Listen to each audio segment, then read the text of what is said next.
कहानी।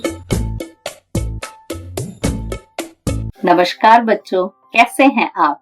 मैं सिरसिला चंदना आपके लिए एक नई कहानी लेकर आई हूँ। ये जो कहानी है ये राष्ट्रीय पुस्तक न्यास द्वारा ही प्रकाशित एक कहानी है और इस कहानी का शीर्षक है मंगू का लट्टू। इस कहानी के लेखक हैं कामाक्षी बालासुब्रमण्यम जी और इस कहानी के चित्र बनाए हैं अमिताभ सेनगुप्ता जी ने। इस कहानी को हिंदी में अनुवाद रमेश बख्शी जी ने किया है। तो यह एक ऐसी कहानी है जिसमें एक लड़का है जिसको एक नया खिलौना चाहिए और ऐसा वैसा खिलौना नहीं, वह बहुत ही अनोखा होना चाहिए। तो आइए देखते हैं क्या इसे ऐसा खिलौना मिला क्या। तो कहानी कुछ इस तरह शुरू होती है। एक गांव और उस गांव में एक लड़का मंगू को एक खिलौना चाहिए था। ऐसा खिलौना जो मजेदार हो और चमकदार हो और एकदम नया हो। लेकिन मंगू के पास ऐसा कोई खिलौना नहीं था। उसके पास खरीदने के लिए पैसे भी नहीं थे। उसके माँ बाप बहुत चाहते थे कि मंगू को भी ऐसा मनचाहा खिलौना खरीद दे, परंतु वह कुछ नहीं कर पाए। मंगू अपनी झोपड़ी के पास बैठा रहता था और दूसरे बच्चों को हमेशा खेलते देखते रहता। उन बच्चों के पास लट्टू थे, कंचे थे, पतंगे भी थी। वह सभी हंसते रहते, खेलते, दौड़ते और खेलते खेलते हारते या जीतते। सब बहुत ही मजे में थे। पर अपना प्यारा मंगू हमेशा अकेला बैठा रहता था क्योंकि उसके पास अपना कोई खिलौना नहीं था। उस दिन जब अंधेरा हो गया, सारे के सारे बच्चे घर लौट गए, लेकिन वहीं का वहीं बैठा रहा, उदास था। सहसा उसने अचानक देखा कि सामने एक लट्टू, वह एक बड़े पत्थर के पीछे एक कोने में पड़ा था। मंगू ने उसे उठा लिया। उसने देखा कि वह तो बहुत पुराना था।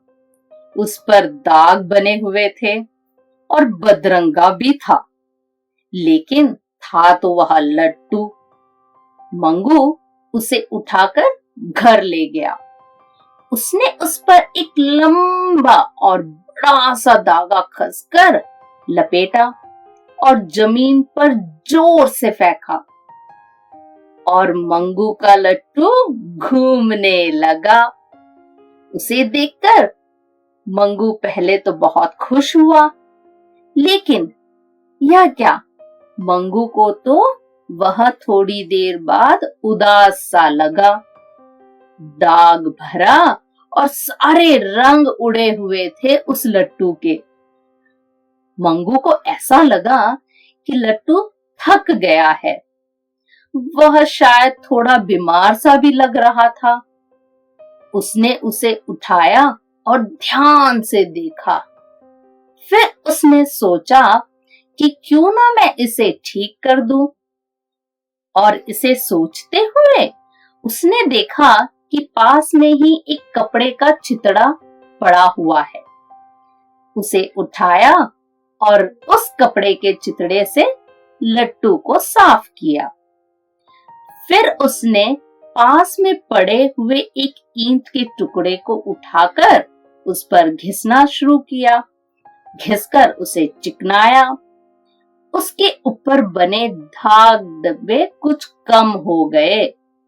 मंगू ने सोचा कि उसे कुछ तेल और रंगों से पोत दिया जाए ताकि वह नया सा दिखे। अब क्या था, वह उस लट्टू को लेकर अपनी माँ के पास पहुंचा और उसने अपनी माँ को दिखाया।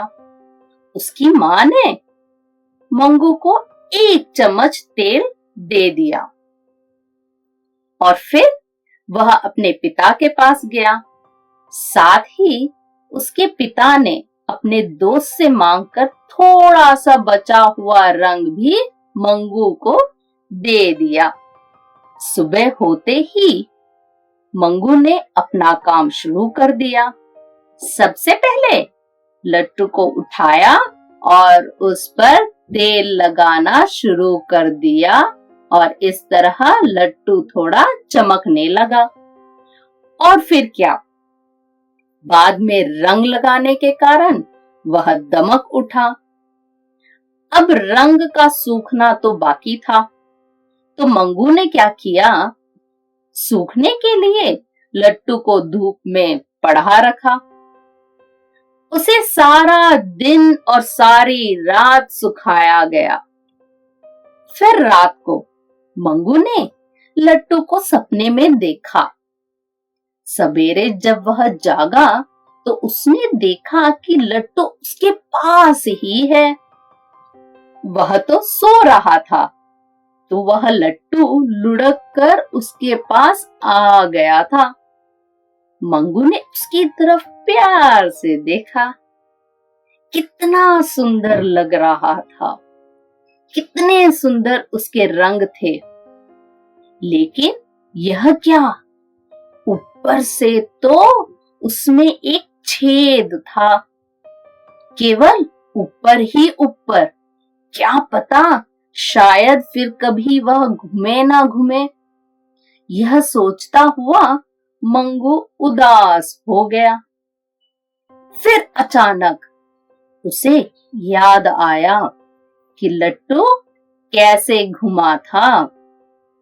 फिर क्या था, उसने उस पर एक धागा कसकर लपेट दिया और फिर उसे जमीन पर घुमाकर फेंका।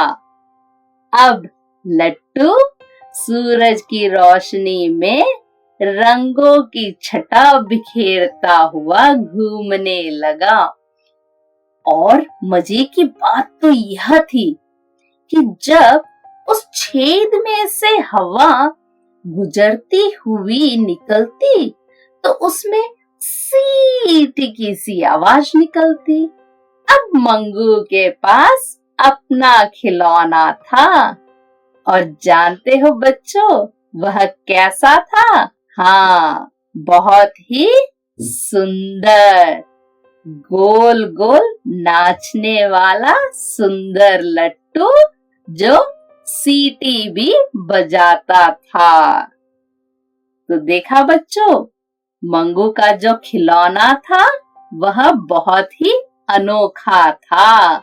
गांव में किसी के लट्टू में भी सीटी की आवाज नहीं आती थी। अब मंगू बहुत खुश था। तो बच्चों, कैसी लगी कहानी? अच्छी लगी? आज के लिए इतना ही। धन्यवाद।